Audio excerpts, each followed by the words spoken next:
Vamos lá, pessoal, continuando aqui nossa videoaula sobre internet, vamos entender agora finalmente o que é esse tal desse endereço IP e para que ele serve. Beleza, pessoal? Vamos lá.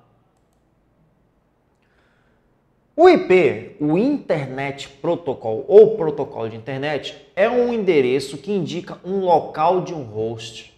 São usados tanto para nos referir a redes quanto a um host individual. Possuem duas versões, o IPv4 e IPv6. Vamos lá, alguns termos que nós temos que nos acostumar que podem cair na prova. O que é essa palavrinha que apareceu aqui? Host.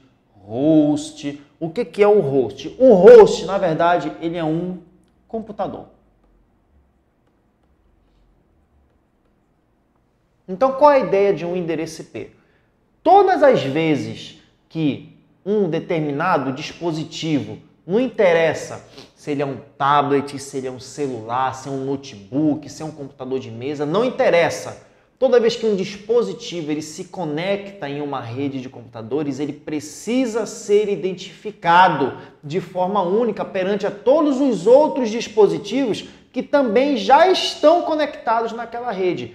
Como que essa identificação é feita? Quando você se conecta nessa rede, quando esse dispositivo se conecta nessa rede, ele vai ser identificado através de um número, de um endereço IP. Então, para que serve o endereço IP? Uma das principais funções do endereço IP, que é muito cobrado em prova, é identificar de forma única um dispositivo que está se conectando em uma determinada rede de computadores. Qualquer rede, professor? Qualquer rede. Então, você está se conectando na internet. Naquele momento, você vai estar sendo identificado com o endereço IP. Você está se conectando com o seu celular na rede da operadora de telefonia. Naquele momento, o seu celular ele está sendo identificado por um endereço IP. Você está se conectando na rede Wi-Fi da tua casa, ou da faculdade, ou da LAN house, não interessa. Se conectou numa rede, você precisa ser identificado por quem? Por um endereço IP. Beleza? Então, todos esses sites, quando a gente está se conectando em um site, esses sites estão aonde? Eles não estão hospedados em computadores web, em servidores web. Então, adivinha? Cada um desses servidores web possui um endereço IP único. Ou seja, são computadores que já estão numa rede de computadores. Qual é a rede de computadores que os servidores web estão conectados? Na rede internet. Então, eles estão identificados por endereços IPs. Beleza, pessoal? E o endereço IP, ele possui duas versões que você tem que tomar muito cuidado em saber diferenciar uma versão da outra. Então, olha só. Primeira versão é a IPv4, que é essa que nós já estamos vendo aqui na telinha. Então, o IPv4, ele usa endereços, número de endereços de 32 bits, é um número de 32 bits, tá? Escrito com 4 octetos. Por que 4 octetos? Preste atenção nesse endereço aqui, ó. Deixa eu trocar a canetinha. Então, olha só. Aqui eu tenho 1, 2, 3, 4. 4 grupamentos ou 4 octetos. Por que 4 octetos? Porque para cada um desses grupos aqui, eu consigo, utilizando 8 bits para cada grupo, gerar um número que vai, olha só, para cada grupo de 0 até 255, de 0 até 255, 0 até 255, 0 até 255, que é esse exemplo que está bem aqui, ó, 200.213.45.178, olha só, de 0 até 255 para cada agrupamento, tá? Como cada grupo utiliza 8 bits, então 4 vezes 8 justifica os 32 bits do endereço IPv4, tá certo? Então, toda vez que um computador se conecta numa rede, ele precisa ser identificado por endereço IP. Então, o endereço que é muito utilizado, ou era muito utilizado, é o IPv4. Como assim era, professor? Porque olha só, quantos computadores, tirando algumas combinações que a gente não pode utilizar, eu consigo identificar utilizando o IPv4. Você faz o seguinte cálculo, você faz 2 elevado a 32. Isso aí vai dar aproximadamente 4 bilhões e 200 milhões de combinações de endereços, ou seja, você já tem 4 bilhões e 200 milhões de computadores que podem ser identificados pelo IPv4. E adivinha o que já está acontecendo? O IPv4 se exauriu, ou seja, não tem mais combinação possível para você identificar computadores com IPv4. Meu Deus, professor, então significa que a internet vai parar de crescer? Não. Para isso, para evitar esse problema, foi criada uma segunda versão do IPv4, que é a famosa IPv6, que é justamente para resolver esse problema de falta de endereços de IP para identificar novos computadores na internet. Beleza? Então, antes de ir para o IPv6, esses são os detalhes que temos que tomar cuidado com o IPv4. Tá? Depois nós vamos ver a diferença de um para o outro. Então, detalhes do IPv4. Cada agrupamento desse aqui utiliza 8 bits, por isso que ele tem 32 bits. E cada agrupamento desse aqui, cada octeto, eu consigo gerar um número de 0 até 255 em formato decimal. Beleza, pessoal? Agora sim, vamos para o IPv6.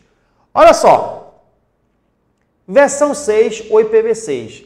Ele é um número que utiliza, primeiro, 128 bits. Então, olha só, se são 128 bits, então adivinha como que você faz para descobrir quantos endereços podem ser quantos endereços, computadores podem ser identificados com o IPv6. Você faz 2 elevado a 128. Vai dar um número que eu não consigo ler, que eu não sei nem ler. Ou seja, vai ter combinações de endereços IPs aí para as próximas centenas de anos.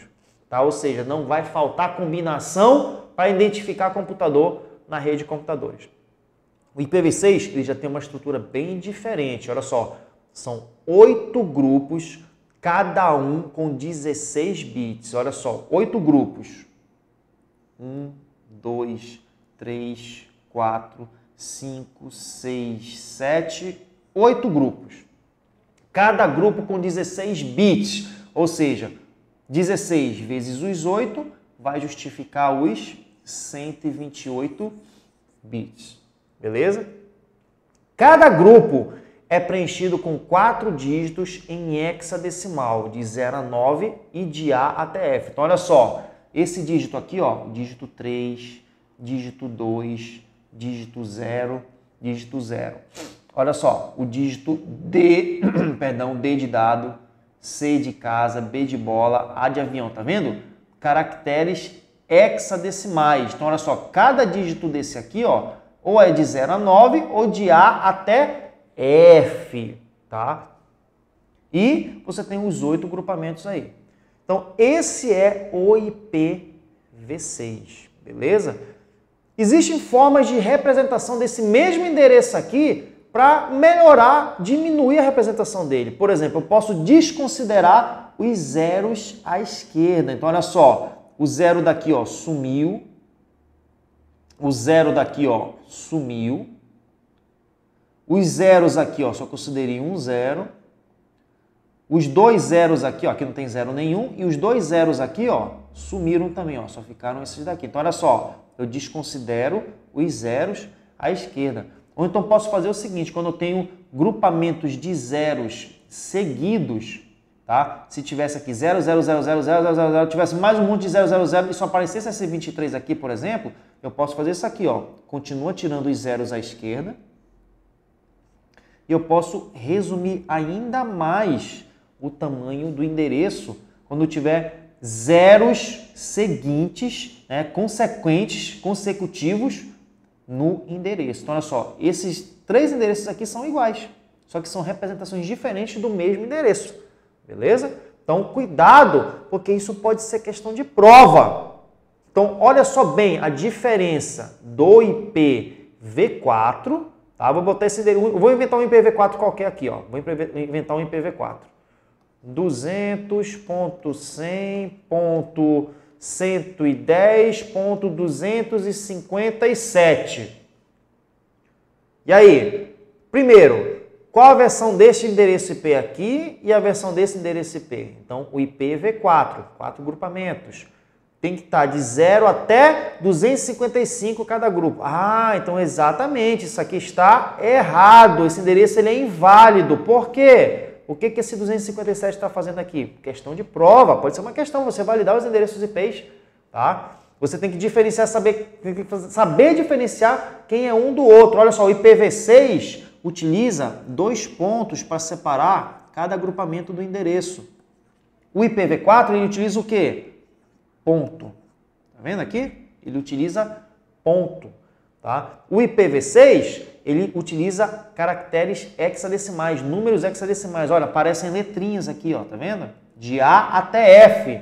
Já no endereço IPv4, somente números em decimal, tá certo? Então são características que você precisa saber diferenciar para não se confundir na hora da prova, caso caia uma questão sobre endereço IP, IPv4 ou IPv6. Beleza, pessoal? E, principalmente no IPv6, as formas de representação, de se considerar os zeros à esquerda, e quando você tiver conjuntos de zeros consecutivos, você representa por 2 pontos seguidos. Beleza? Então vamos lá, continuar aqui a explicação. Olha só, um exemplo de questão que pode cair em prova. Considere hipoteticamente que a Prefeitura de Teresina possui uma pequena rede local de computadores, mostrada na figura abaixo. Então, olha só, é muito comum em certas provas colocarem gráficos para vocês, para confundir a cabeça do concurseiro, né? Então, esse gráfico aí, esse esquema aí, nada mais é do que uma conexão de rede, como, por exemplo, você usa na sua casa. Olha só, tem a internet, um modem ou um dispositivo que vai receber esse sinal, que possivelmente pode ter algum equipamento conectado nele que distribui o sinal para os dispositivos que estão nessa rede. Na tua casa, basicamente, funciona assim. Tu vai ter lá o teu roteador, que já é praticamente os dois juntos aqui, que recebe o sinal de internet e distribui esse sinal para os dispositivos da tua casa, para a tua impressora, para a tua TV a cabo, tua Smart TV, para o teu celular, para o teu tablet, notebook, beleza? É um esqueminha bem comum que a gente utiliza hoje em dia em qualquer ambiente. Aí a questão, o equipamento A e o endereço IP possível para os computadores da rede são respectivamente. Aí a pessoa olha, meu Deus, que dispositivos são esses? Nunca estudei dispositivos. Esses dispositivos nós vamos estudar lá em redes de computadores, beleza? No assunto de rede de computadores. E aí vem os endereços IPs. Olha só, primeiro, que endereço IP é esse aí? Qual é o formato dele? É o IPv4 ou o IPv6?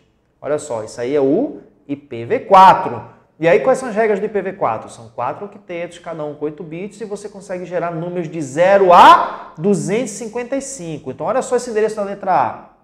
192.258. Está errado. Olha a letra C. 133.137.291.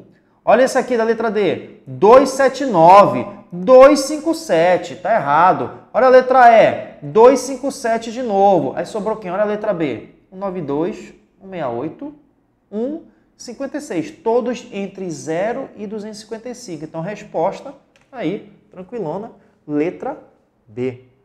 Beleza? Então, o macete não era tu saber qual era o dispositivo. O equipamento A podia ser qualquer um desses dispositivos. O detalhe estava onde? No endereço IP. Beleza? Eu odeio quando isso acontece. Eu monto a questão toda bonitinha, aí o PowerPoint me dá essa surpresinha, já me dá a resposta. Perde até a graça a questão. Mas vamos lá. Assinale a opção que apresenta um endereço IPv6 válido. Ele quer um IPv6 válido. Quais são as regras para o IPv6? Primeiro, elimina as erradas. Esse endereço da letra A, ele é um IPv6 ou ele é um IPv4, né? Então, isso aqui é um IPv4. Está errado. Olha esse endereço aqui, 322. O IPv4, ele começa... Ele vai de 0 a 255. E a questão está pedindo IPv6 também. Então tem dois erros aqui. Ele é o IPv4 e essa faixa aqui, ó, esse número aqui está errado. Tchau. Aí sobraram essas três opções.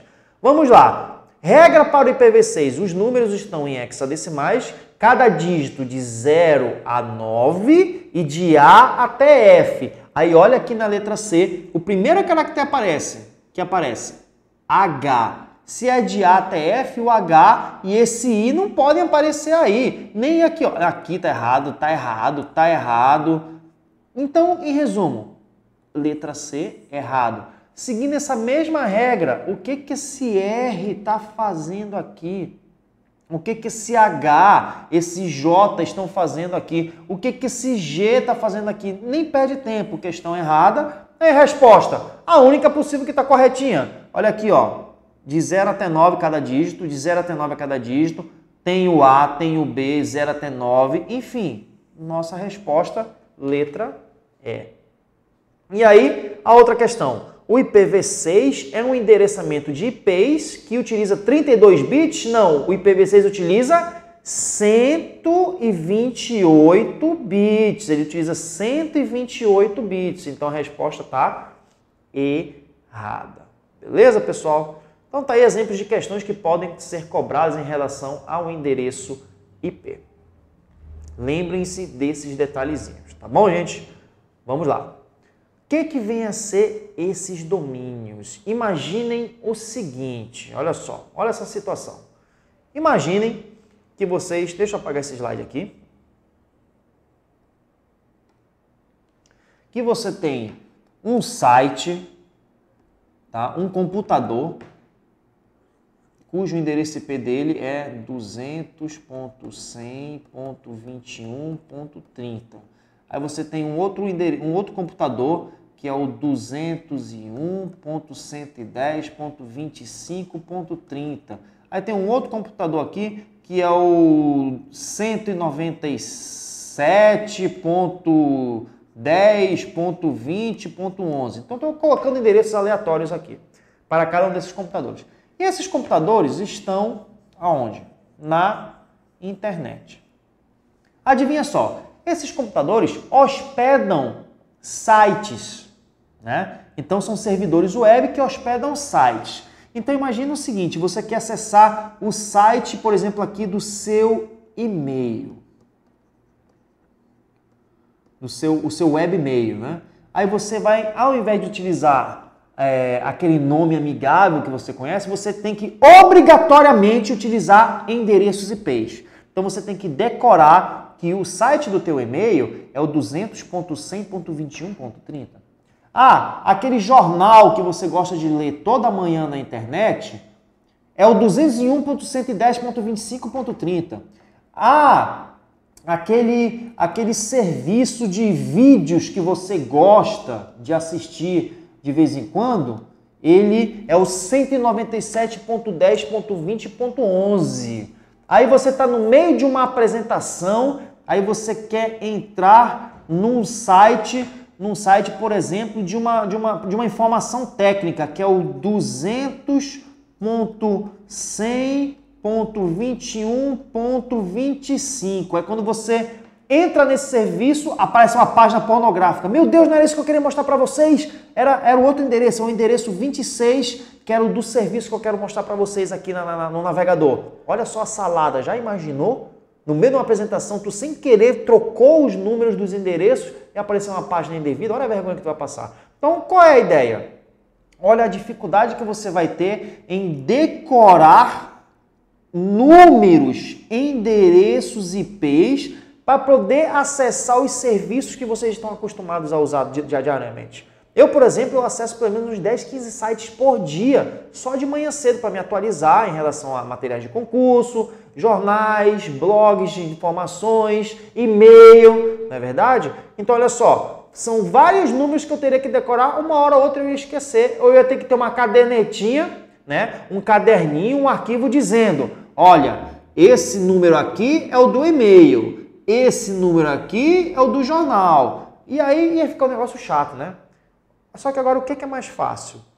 Você decorar esses números ou você criar uma forma amigável de decorar isso? Como, por exemplo, o e-mail é o www.email.com.br. Aqui vai ser o www.jornal.com.br.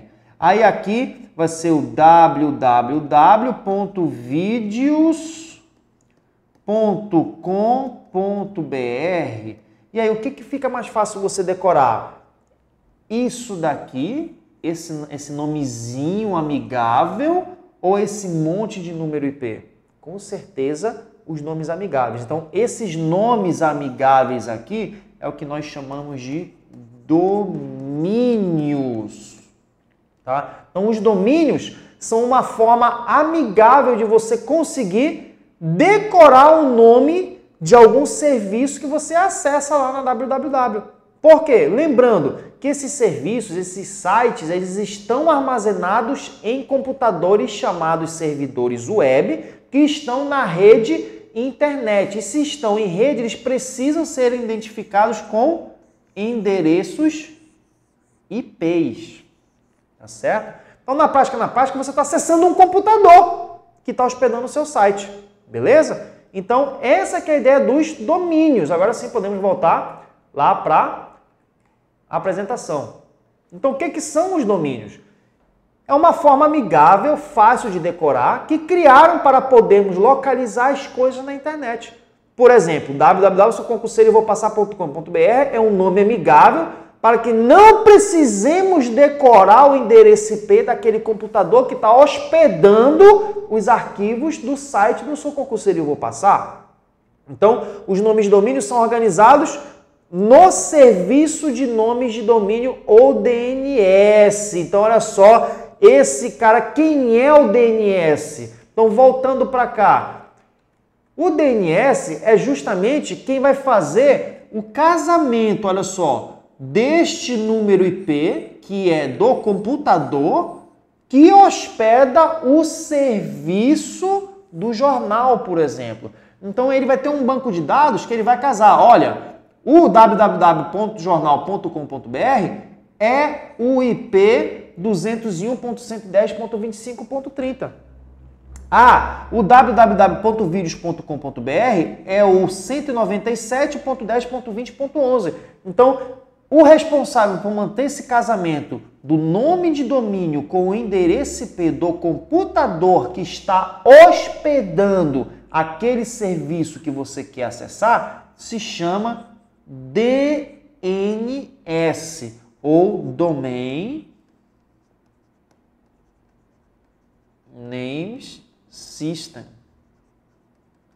ou sistema de nomes de domínio. Ou seja, você não precisa mais decorar endereços IPs, decore apenas o nome de domínio, tá? E aí você consegue acessar o serviço que você está querendo acessar em um determinado computador que hospeda aquele serviço, tá? Só que os domínios não são criados de qualquer forma, tá? Eles não são criados de qualquer forma. Eles são organizados de uma forma hierárquica. Olha só a ideia aqui da hierarquia.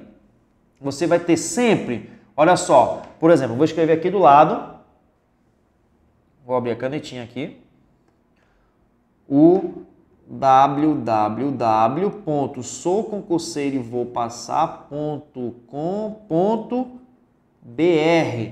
Então, esse domínio não foi criado de qualquer forma, existe uma organização hierárquica nesse domínio. Qual é o primeiro nível? É o que nós chamamos de subnível geográfico, que identifica em qual país se localiza aquele servidor que hospeda aquele serviço. Então, olha só, nessa URL aqui, ó, nesse domínio, o BR identifica o quê? Que o computador que hospeda o Sou Concurseiro Vou Passar se encontra onde? No Brasil. Depois temos um segundo nível, que é o nível organizacional, é a categoria do site. Será que ele é um site comercial? É um site organizacional? É um site do governo? É um site militar? Então é a categoria do site. Então nesse caso aqui, o site do Sou Concurseiro Vou Passar é um site que tem fins comerciais. Beleza? E aí a gente consegue depois ter o terceiro nível, que é o domínio principal. É o nome do computador que está hospedando aquele serviço. Então, por exemplo, aqui é o computador sou concurseiro e vou passar. E às vezes, dependendo de como esse domínio foi montado, existe um quarto nível chamado de responsabilidade da instituição. Por exemplo, aquele que todo mundo adora acessar no mês de abril para fazer a declaração de imposto de renda. Receita.fazenda.gov.br. Então, esse Receita aqui é de responsabilidade de quem? Do domínio Fazenda. Tá vendo? Então, essa que é a ideia do gerenciamento do nome de domínio, da hierarquia que existe nos domínios. Não é feito de qualquer jeito. Então, existe uma organização em cada um dos países aí.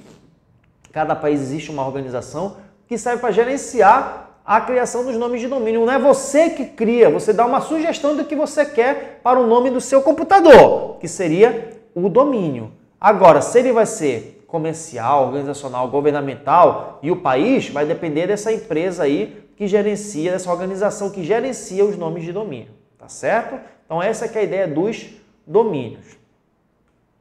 E aí, olha só, alguns exemplos, por exemplo, edu.br, sites educacionais que se localiza onde? No Brasil. Sites comerciais no Brasil, .gov, .mil, .org e por aí vai. Então temos que tomar cuidado só com esses níveis aí para não se confundir. E algumas regrinhas. O primeiro domínio geográfico, somente com 2 letras, tá certo? Só que tem um detalhezinho, existe uma exceção. Existem alguns domínios que estão escritos assim, ó.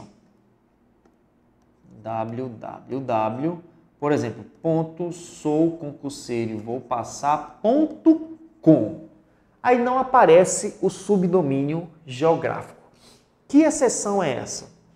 Olha só, o pessoal lá dos Estados Unidos se achando os donos da internet, porque a maioria dos serviços estão hospedados em servidores americanos, então eles decidiram o seguinte, olha, se o serviço estiver hospedado em algum servidor web aqui no nosso continente, aqui no nosso país, pode suprimir a localização geográfica. Então, esse ponto United States que deveria aparecer, ele simplesmente suprime. E aí fica, olha só, .com.